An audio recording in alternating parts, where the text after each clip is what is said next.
Cette fois-ci, je vous propose une série de vidéos consacrée à la recherche des brochets records. Yes! Ludovic Pinched, Lionel Fumagalli. Yes! Yes! Putain, doublé! Alors. Doublé. Vincent Debruyne, Wilfried Salmon et Gaël Even. Ils vont partager avec vous tous leurs secrets pour prendre des pikes records.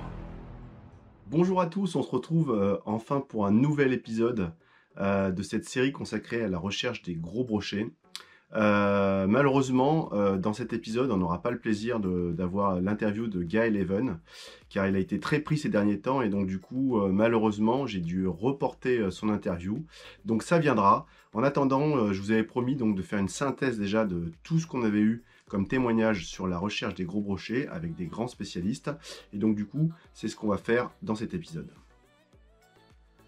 Un des premiers aspects qui fait l'unanimité, c'est que pour rechercher des gros brochets, il faut trouver des milieux dans lesquels il y en a en grande densité. La plupart des milieux qui en contiennent, on va dire suffisamment et en belle densité, on va dire que c'est quand même des grands milieux. Donc du coup, les grands lacs, les grands fleuves, certaines grandes rivières. Oh, oh putain, vu. Oh, il est énorme. Les grandes gravières aussi, qui sont des très bons biotopes pour héberger des gros poissons.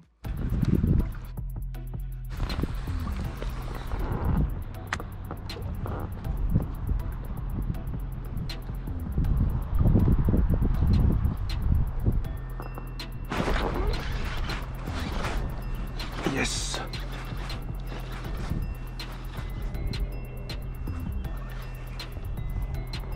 En gros, putain.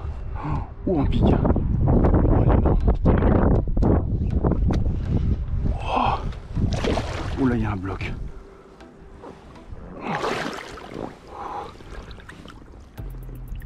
Yes! Oh putain!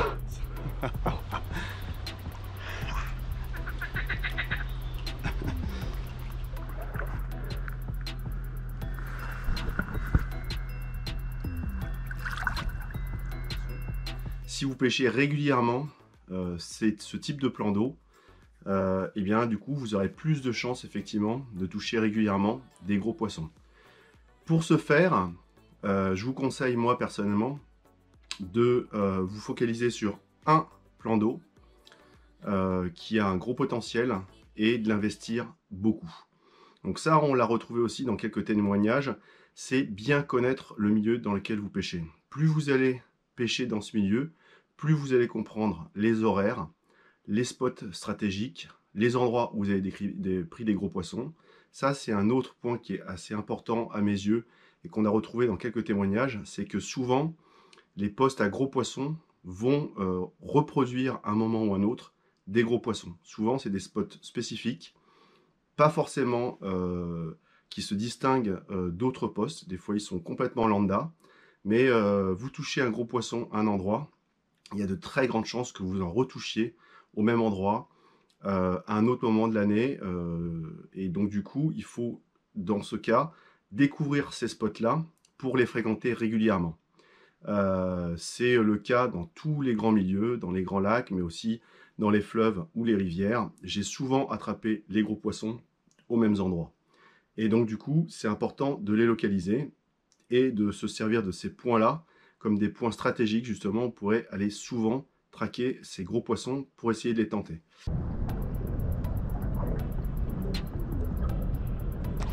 Yes! Il est là! Yes! Yes! Donc du coup, ça c'est le premier point qui a été assez unanime, c'est donc trouver et vous focaliser sur un milieu qui contient des gros poissons. Au niveau des leurres, là pour le coup, on a globalement tous les specimen hunters, donc ceux qui ne jurent que par la traque des très gros poissons, ne jurent que par les gros leurres. Donc c'est-à-dire des leurres entre 22 et 30 cm pour la plupart des spécialistes. Concernant donc du coup les vibrations, globalement on a une grosse tendance à la basse fréquence et pousser beaucoup d'eau, un gros volume d'eau déplacé. Donc ça, à peu près, tous les Specimen Hunters sont d'accord là-dessus. Par ailleurs, on pourra noter que Ludovic Pinched, qui est vraiment un spécialiste reconnu des gros poissons, lui, par contre, met à part les vibrations de type shad, donc du coup les leurres avec des grosses paddles, qui pour lui, donc du coup, sont plutôt des leurres qui vont attirer la méfiance des gros poissons. C'est une distinction particulière pour Ludovic, puisque la plupart des autres spécialistes misent énormément sur les gros shads. Donc du coup, moi, personnellement, effectivement, c'est un des leurres que j'utilise le plus, sont les leurres de type shad. Donc du coup, effectivement, je pense que ça peut faire la différence d'avoir un leurre avec une vibration différente, notamment dans les milieux qui sont très pêchés. Et donc du coup, parfois, justement, ça peut faire la diff. Mais par contre, là-dessus, il y a un peu débat. L'autre point de débat, c'est que les Specimen Hunters, ceux qui pêchent dans les très très grands milieux, et qui ne visent que les très gros poissons, ne pêchent que avec des gros leurres. Par contre, on va avoir une autre catégorie de pêcheurs, par exemple c'est le cas de Vincent de Bruyne, qui va prendre beaucoup de gros poissons, mais va pas forcément sélectionner la taille de ces poissons, mais va tomber régulièrement sur des gros poissons. Moi personnellement c'est aussi mon approche, et vous pouvez remarquer pas mal de vidéos de compétition, notamment sur les Pays-Bas, etc. Il y a beaucoup de très très gros brochets, 110, 115, 120, qui sont faits avec des tout petits leurres. Moi mon expérience c'est qu'effectivement, comme Vincent, peut-être parce que aussi je suis à cette même école et que je ne suis pas réellement un Specimen Hunter, même si je me focalise quand même sur les gros poissons, mais ça me dérange de ne pas avoir des touches pendant longtemps. J'ai besoin de ça, j'ai besoin pour rester dans ma pêche d'avoir un retour d'information sur les poissons, même si c'est des petits ou des moyens poissons. Donc du coup, je vais construire ma pêche comme ça. Et donc du coup, je ne vais pas hésiter à utiliser des petits leurres, y compris pour viser des très gros poissons, donc des poissons maîtrés. Et comme vous allez pouvoir le voir dans les quelques images que je vais vous passer pendant ce reportage, et bien du coup, il y a pas mal de situations où les petits leurres vont faire la différence, alors qu'à mon avis, les gros leurres n'auraient pas payé. Les milieux qui sont très très très pêchés, surpêchés notamment avec des gros leurres, et ben parfois, beaucoup de finesse, ramener de la finesse dans les montages, ramener donc du coup des leurres à des tailles beaucoup plus petites, avec des vibrations beaucoup plus subtiles, ça peut rapporter des poissons à des moments où on n'aurait pas pris d'autres poissons avec des leurres classiques, notamment donc des gros leurres souples, etc., etc. Sur cette séquence, je pêche en saison estivale. La pêche est très difficile, c'est un lac qui est très fréquenté, et du coup, je m'oblige pour chercher des gros poissons à pêcher extrêmement fin, donc avec une canne pepper qui est plutôt destinée à la perche. La technique que j'utilise, c'est une pêche au leurre souple avec un leurre qui émet des toutes petites vibrations. C'est un Nitro Z Shad de chez Ilex, et je passe très lentement au ras du fond. Les poissons sont dans les herbiers, et donc du coup il faut pêcher justement très près du fond. Ils sont peu actifs, et l'idée c'est de ratisser un maximum de zones à gros brochets et faire réagir un poisson sur cette petite friandise.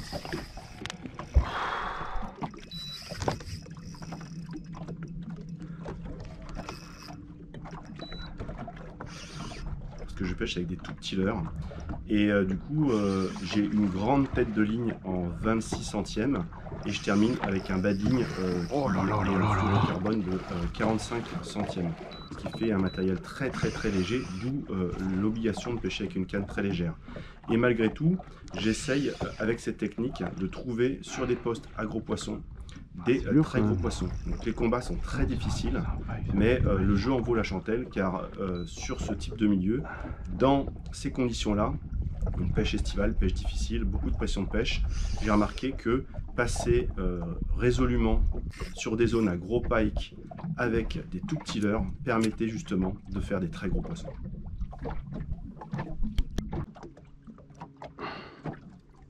Oh putain, j'arrive à l'avoir. Allez. Oh. On est.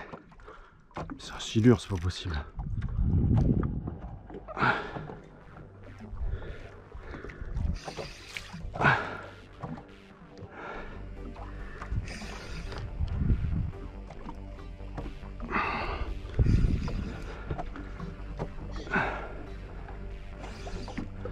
c'est un gros pike. Ah si, c'est un gros pike, putain.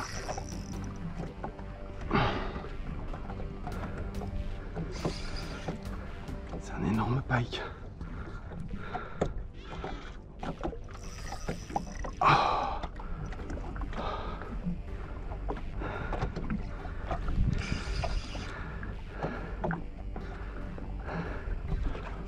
Oh putain, il est énorme.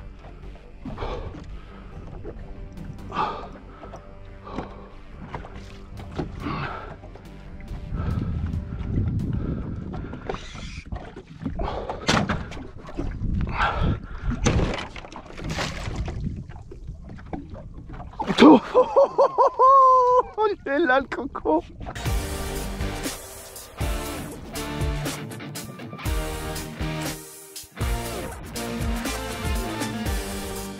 Le Z-Shad, magnifique. Regardez.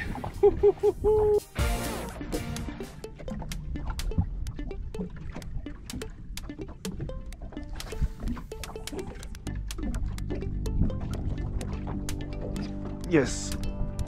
Enfin. C'est joli, hein. C'est un gros poisson, très gros. Ça va aller, hein.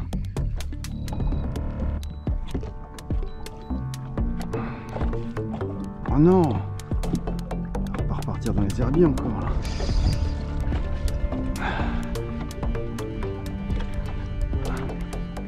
Ah, j'ai cru qu'il s'était retanqué dans les herbiers. Non, c'est lourd, hein. Si tu vois la gueule de la canne là. Oh, aïe aïe aïe aïe aïe. Voilà. Je sens qu'on va s'approcher du mètre. On va faire 90, ça c'est sûr. Ah non! Le rêve de team. Ah non! Combat de ouf.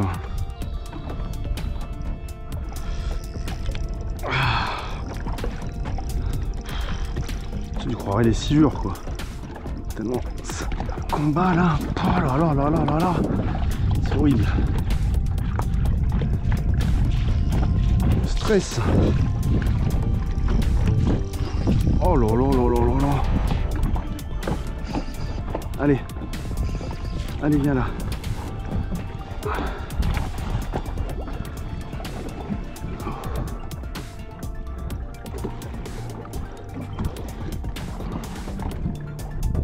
faire des rushs, ça.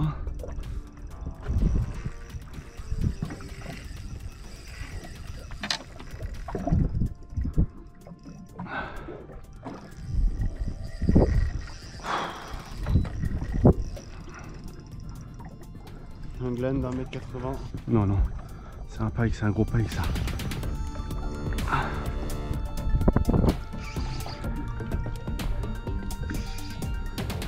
Regarde-moi le monstre. Regarde-moi le monstre. Il était dans les herbiers. Tout doux, tout doux. On était à moitié. Oh, il fait le mètre à celui-là.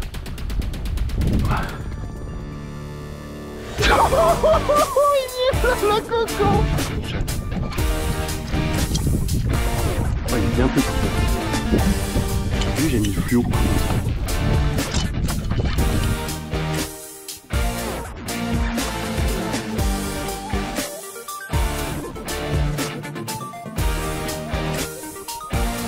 En mesure.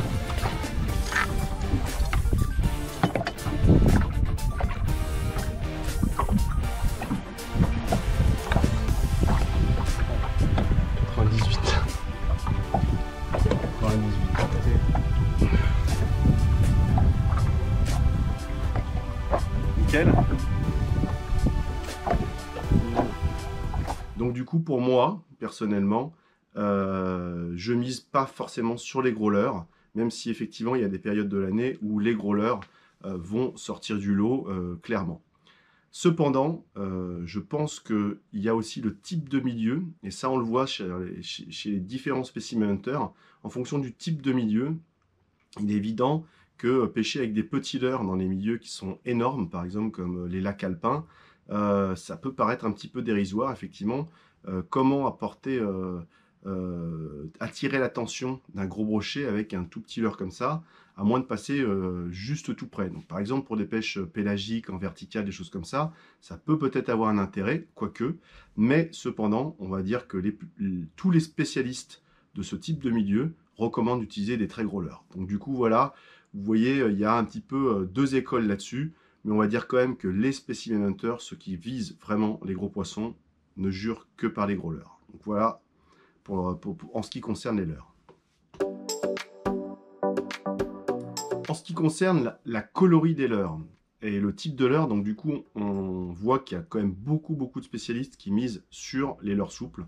Effectivement, les leurres souples et les gros leurres souples, c'est quand même le leurre de base, on va dire, pour rechercher des très gros brochets. Même si évidemment, il y a plein d'autres situations, on peut les pêcher avec plein d'autres types de leurres, ça reste quand même le leurre de référence. Et au niveau des coloris, on a vraiment un coloris qui ressort chez de nombreux spécialistes. Tout le monde s'accorde à dire que le coloris Fire Tiger est vraiment une valeur sûre. Donc du coup, si vous ne savez pas quel coloris mettre, qu'il fasse grand soleil, qu'il fasse sombre, nuageux, mettez un FT, sauf si évidemment vous avez une bonne connaissance de votre milieu et que vous avez remarqué qu'effectivement dans telle ou telle situation vous avez plus de résultats sur un autre coloris. Ça ne veut pas dire que ça va tout le temps mordre au FT, ça ne veut pas dire que... mais c'est une valeur sûre, on va dire. Bon, par contre, effectivement, moi, personnellement, dans mon approche, j'utilise beaucoup de leurre flashy et du FT, mais aussi l'Atomic Chicken, hein, qui est un coloris orange, jaune, très visible, qui rapporte souvent de très beaux poissons, mais par moment, on est obligé de passer sur d'autres types de coloris, et notamment lorsqu'on pêche avec des petits leurres, pour avoir des leurres un peu plus naturels. Et bien écoutez, du coup, dans ces cas-là, moi personnellement, j'hésite pas à aller sur des coloris qui me rapportent plus de poissons. Et donc du coup, ça peut être tout type de coloris assez naturel. Mais donc du coup, le number one, c'est le Fire Tiger. En ce qui concerne les animations, globalement, les spécialistes ont tendance à tous utiliser une pêche dite linéaire. On va dire dans 95% des cas, on est tous assez unanimes sur le fait qu'une récupération lente et linéaire, alors lente pas forcément, hein, donc du coup par exemple Ludovic Pinchel qui pêche pas mal aussi en Hollande, c'est que parfois il faut avoir une récupération rapide pour pouvoir justement déclencher des touches réflexes des poissons, mais globalement on reste sur du linéaire. Évitez donc du coup de changer tes rythmes. Effectivement, lorsque on pêche notamment par exemple en pélagique ou sur des pêches verticales, etc., on se rend bien compte que le poisson, les gros poissons, ils ont tendance à ne pas aimer en fait des changements de rythme, notamment les pauses avec les redescentes. Alors là où il y a une exception clairement, c'est que on peut prendre des touches à la descente, mais quelque part quand un leurre descend à l'aplomb, c'est-à-dire qu'on en a lancé, qu'on va chercher le fond, quand on a des touches là, et on a souvent des touches de gros poissons à la descente, ça reste une pêche linéaire. Même si c'est une pêche linéaire verticale, puisque le leurre il descend à la verticale, le rythme du leurre il est continu. Et donc...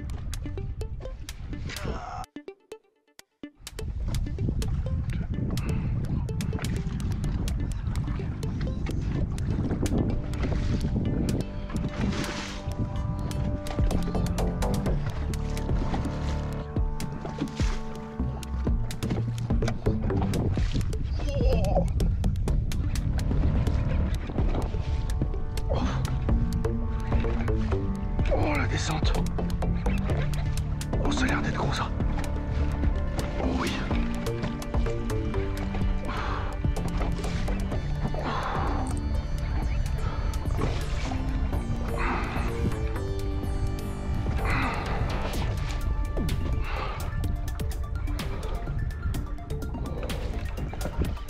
Oh, c'est un big ça.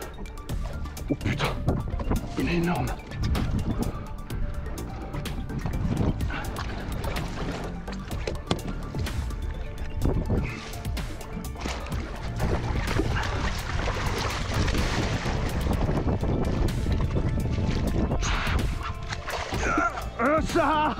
Donc du coup, je pense que ça c'est assez important. Même si du coup ça c'est vrai pour des pêches au leurre souple. Évidemment, quand on va pêcher avec un jerkbait, avec des leurres suspending, là par contre on peut se permettre de faire des pauses, c'est même obligatoire. Donc du coup, mais quand on pêche avec des gros leurres souples, ou des plus petits leurres souples d'ailleurs, bien souvent la récupération linéaire constante, ça a l'air d'être quand même la récupération la plus intéressante pour justement déclencher la touche des très gros brochets. Un autre aspect qui semble important pour beaucoup de spécialistes, c'est la présentation du leurre. Évidemment, ça paraît évident, donc c'est le passage dans la couche d'eau. Donc il faut trouver dans quelle couche d'eau faire passer son leurre, et dans la plupart des cas, il est quand même plus intéressant d'aller chercher le poisson dans des couches d'eau supérieures. Donc lorsqu'il y a un peu de profondeur, pour que le poisson monte vers le leurre et ne lui passe pas trop près, sachant que les gros poissons vont peut-être être effectivement moins enclins à aller déclencher leur attaque. Si le leurre passe trop près, ils ont peut-être plus de temps pour l'observer, alors que s'il passe assez haut dans la couche d'eau, et qu'ils décident de monter, du coup ils ne monteront pas pour rien, et donc du coup là ils risquent d'intercepter correctement. Alors ça c'est la règle générale, et qui se retrouve chez pas mal de specimen hunters.